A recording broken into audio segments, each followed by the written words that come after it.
Nako mga kapuso, mainit pa rin hanggang ngayon ang usapan tungkol sa birth certificate. Nariyan yung late registration. Meron ding iba, mali naman ang spelling ng pangalan o kaya may maling impormasyon, Ivan. Nariyan din naman yung mga lumaki sa farm. Ay, iba yun, iba yun. Ano ba pwedeng gawin sa ganyan? Yung mga inyong katanungan po, bibigyan natin ng sagot. Ngayong umaga, makakasama natin Engineer Marisa Grande. Siya pong Assistant National Statistician ng Civil Registration Office. Ma'am, good morning. Good morning. Welcome sa Unang Hirit. Marisa. Maraming salamat sa pag-imbita at good morning po sa lahat ng nanonood sa Unang Hirit. Yeah. Salamat po. Ito, unahin natin. Yung late registration ng birth certificate, talagang usap-usapan to ngayon. Paano ba ang proseso nito, Marisa? Well, dahil nga dito sa mga issues natin ngayon sa delayed registration, so nakita natin may mga abuso at ginagamit na dahilan para makapag-late registered, ay nag-issue po tayo ng additional guidelines ng delayed registration. Ito lang ang effectivity po nito ay June 12, ngayong taon na ito. Lang, last week lang. Yung PSA Memorandum Circular 2024-17. So, may mga additional tayong mandatory requirements. Ano po? So, ngayon, kailangan personal na mag-appear yung registrant, yung document owner mismo, kung siya po ay 18 years old and above. Pero kapag ito naman ay minor, kailangan sasamahan po ito ng magulang. So may physical ano na siya? May physical appearance po Sabi siya. mo naman, kahit anong edad ba, pwede mag-late register ng birth certificate? O baka may window lang na pwede ka mag-late register? bracket. Currently, Ivan, meron tayong sa ngayon, NH at any age. Dahil Any nga age, po, okay. based sa datos po natin sa 2020 Census of Population, meron pa tayong 3.7 million na unregistered Filipinos. Although may nilaunch na tayo na programa dito at nakapag-register naman na tayo ng mga about 266,000. So, yun, kaya po yung mga kababayan natin, nananawagan tayo, kailangan talaga pagkapanganak ng anak nila, i-register. Oo, bigyan na mo natin ng kagad. panahon. Kasi, halimbawa, yung kasambahay namin, wala siyang, hindi siya rehistrado. Kumbaga, wala siyang records, anything. Hindi siya makakuha ng PhilHealth. Hindi makakuha ng ibang mga serbisyo ng gobyerno, hindi ba? Ganun po kahalaga na i-register natin yung mga anak natin. Ano ba usually ang dahilan? Ba't hindi na ipaparehistro? Well, karamihan sa mga to, yung nakaligtaan ng magulang, hindi nila Tandaan na ano yung importansya Or baka ng birth nalalayuan, certificate. hindi mo kaya ganun. Or yung mga kababayan din natin, wala silang access dun sa mga remote areas. No? So, kaya may mga mobile registration po tayo na ginagawa kasama mga local civil registrars para puntahan po sila. Anyway, paano po kapag late na nagpa-register? Paano po masisiguro na tama yung mga detalyeng nakalagay doon? Given na halimbawa, ilang taon na ho yung lumipas eh. Baka hindi na maalala. Hindi nga matiyak. Ito nga ba yung birthday ko? Hula na lang, Yes, actually, Ivan, even before naman dito sa bago nating additional guidelines, may mga supporting documents. No?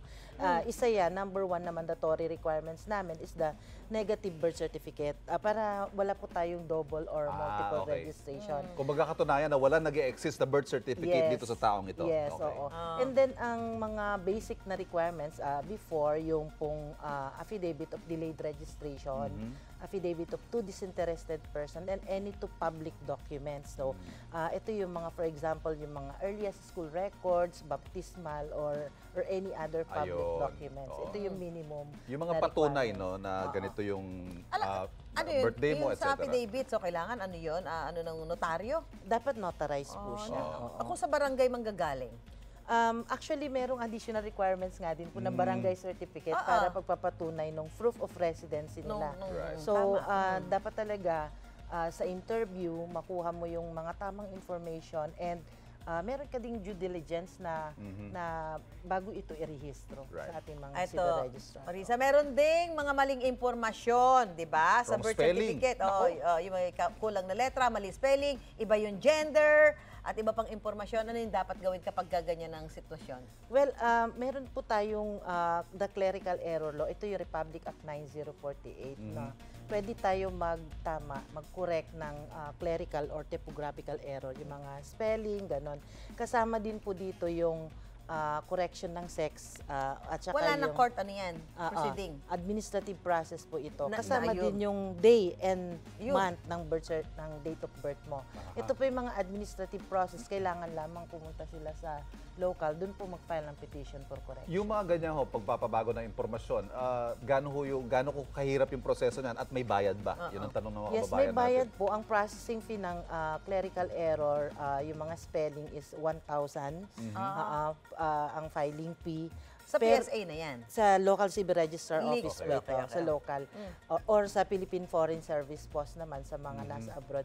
But yung change of first name under Republic Act 9048 at saka yung gender at day and month ng birth, ito po ay 3,000 yung processing fee. Iba. Plus may publication pa po ito. Ito. Publication. Ito. Kailangan may publication. Yeah. Okay, Ivan. May sample ba yan na pakikita? Engineer, may sample birth certificate po tayo dito. Ayan. Ha? Ayan, sample ng Ito. birth certificate. Ayan. Ano bang mga detalye rito ang pwedeng ipabago, Engineer?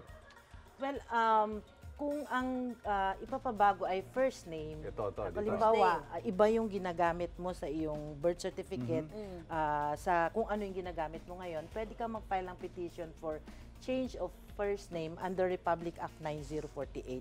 Sa local civil registrar po ito. Local Administrative civil process. register na lang. Kasi baka isipin ng ilan, pupunta pa dito sa main office. Yes, tama. Pero meron po tayong LCR. migrant petition kung saan po sila resident, doon na po sila mag-file. Yun Pero yung- correction lang ng spelling. Halimbawa, gusto magpabago ng pangalan. Ibang usapan ho yun.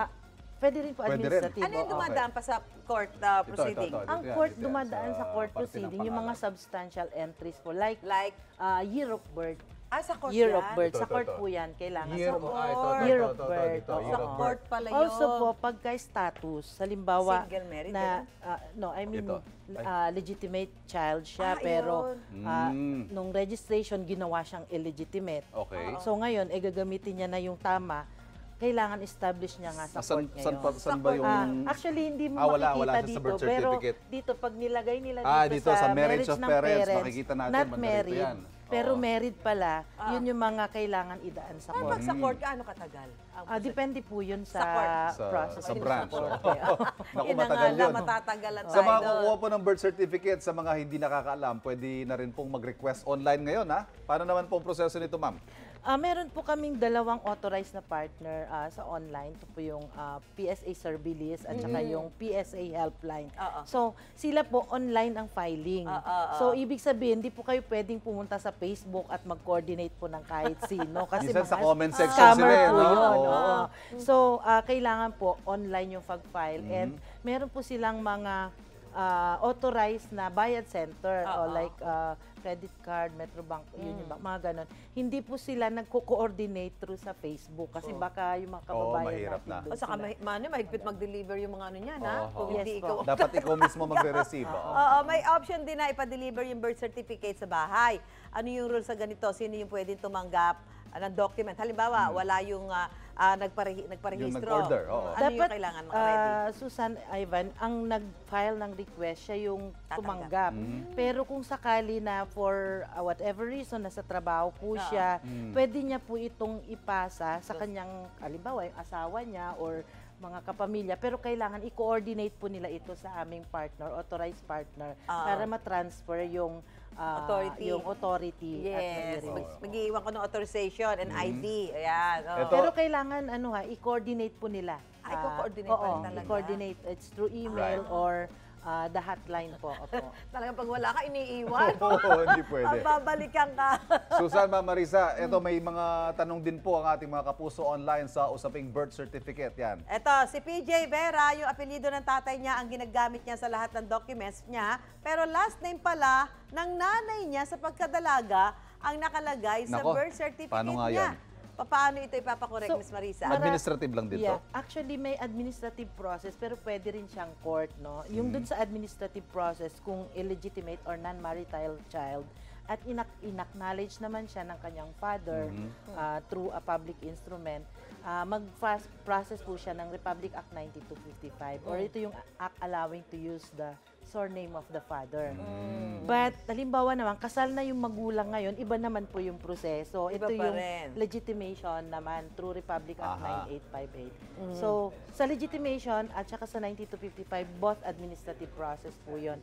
Pero kung halimbawa man ay hindi pasok doon sa dalawa na sinabi ko, yun yung mga kailangan dalhin sa korte. Ilan pa kanyo yung mga unregistered, ma'am, sa Pilipinas? Based on sa 2020 po natin is ng mga 3.6 or 7 million. Naku, marami Filipino. rin. May kakilala nga ako, 3 anak, hindi walang birth certificate. Napakahalaga po, tayo nakarehistro. Ay, yan ang magiging basihan ng passport, ng iba't Main ibang document serbisyo ng mo. gobyerno. Main document mo to get yung kung ano may mga ID. At Nako! pwede ho, late registration. Pero in fairness, maganda yung ano ng ano mga Mabilis, mabilis. mabilis, Oo. Maraming salamat po Engineer Marisa Grande, Assistant National Statistician ng Civil Registration Office.